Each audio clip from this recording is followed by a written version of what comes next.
দর্শক, বিরাট বড় খবর এই মুহূর্তে। ব্রেকিং নিউজ, পুলিশের হাতে অ্যারেস্ট শুভেন্দু। চ্যাংদোলা মন্তব্যে শুভেন্দুর বিরুদ্ধে বড় পদক্ষেপ। রাজ্য বিধানসভায় পাশ হলো প্রস্তাব।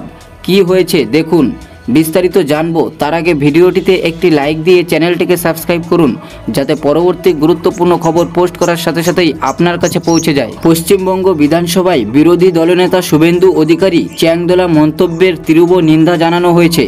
তৃণমূল কংগ্রেসের বিধায়ক নির্মল ঘোষের আনীত প্রস্তাবটি বিধানসভায় পাশ হয়েছে।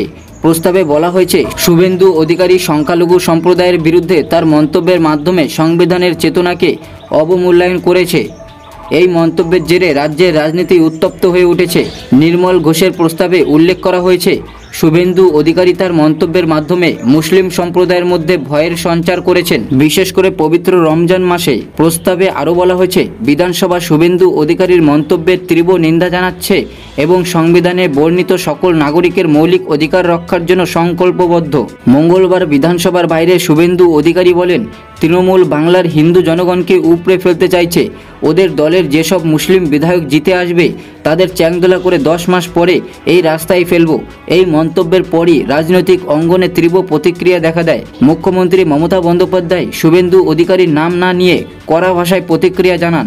অন্যদিকে তৃণমূল বিধায়ক হুমায়ুন কবির শুভেন্দুকে 72 ঘন্টার মধ্যে ক্ষমা চাওয়ার হুমকি দেন। হুমায়ুন বলেন, শুভেন্দু অধিকারী যদি মুসলিম বিধায়কের কাছে ক্ষমা না চান তাহলে বিধানসভায় তার ঘরের বাইরে গিয়ে বুঝে নেওয়া হবে। আমার নেতৃত্বে 42 জন মুসলিম বিধায়কের সঙ্গে মোকাবিলা করতে হবে শুভেন্দুকে। তৃণমূল মন্ত্রী সিদ্দিকুল্লাহ চৌধুরীও শুভেন্দু অধিকারীর বিরুদ্ধে কঠোর ভাষায় হুঁশিয়ারি দেন। তিনি বলেন, শুভেন্দু অধিকারীর ঠ্যাং ভেঙে দেওয়া হবে। তৃণমূল নেতাদের মন্তব্যের প্রতিবাদে বিজেপি বিধায়করা বিধানসভায় বিক্ষোভ দেখান। বৃহস্পতিবার বিধানসভায় হুমায়ুন কবির ও সিদ্দিকুল্লাহ চৌধুরীর মন্তব্য প্রত্যাহারের দাবিতে ওয়াকআউট করে বিজেপি বিধায়করা। বিধানসভার বাইরে দাঁড়িয়ে বিজেপি বিধায়ক শঙ্কর ঘোষ বলেন, তৃণমূল রাজনীতিতে ধর্মের প্রবেশ ঘটিয়েছে। সিপিএম এ রাজ্যে তৃণমূলের বি টিম। হুমায়ুন কবির তার বক্তব্যে অনড় রয়েছেন। তিনি শুভেন্দু অধিকারীর বিরুদ্ধে কঠোর ভাষায় হুঁশিয়ারি দিয়ে বলেন, ঠুসে দেওয়ার কথা শুনেই ভয় পেয়ে গেছে। যার দম নেই সে এই কথা বলে কেন? গোটা সম্প্রদায়কে আক্রমণ করে কেন? সবাই তো এখনও মুখ খোলেনি, আমি একা মুখ খুলেছি। শুভেন্দু অধিকারীর চ্যাংদোলা মন্তব্য এবং তৃণমূল নেতাদের ঠুসে দেওয়া, ঠ্যাং ভেঙে দেওয়ার মতো মন্তব্যের ফলে বঙ্গ রাজনীতিতে উত্তপ্ত হয়ে উঠেছে। এই ধরনের ভাষার ব্যবহার রাজনৈতিক সংস্কৃতিতে নতুন মাত্রা যোগ করেছে। এখন দেখার বিষয় এই উত্তপ্ত পরিস্থিতি কোন দিকে মোড় নেয়। রাজনৈতিক বিশ্লেষকরা মনে করেন, এই ধরনের বিতর্কিত মন্তব্য রাজনৈতিক সংঘাত বাড়িয়ে তোলে। সকল পক্ষকে সংযত ভাষা ব্যবহার করে সর্বজনীন সংলাপের মাধ্যমে সমস্যা সমাধানের পথ খুঁজে নেওয়া উচিত। সংখ্যালঘু ও সংখ্যাগুরু সম্প্রদায়ের মধ্যে সম্প্রীতি বজায় রাখাই এখন সবচেয়ে বড় চ্যালেঞ্জ। শুভেন্দুর নামে মুসলিম সমাজের নেতারা কেস করেছে ইতিমধ্যেই। কংগ্রেস পার্টি থেকে শুভেন্দুর নামে বেশ কতগুলি কেস হয়ে গিয়েছে।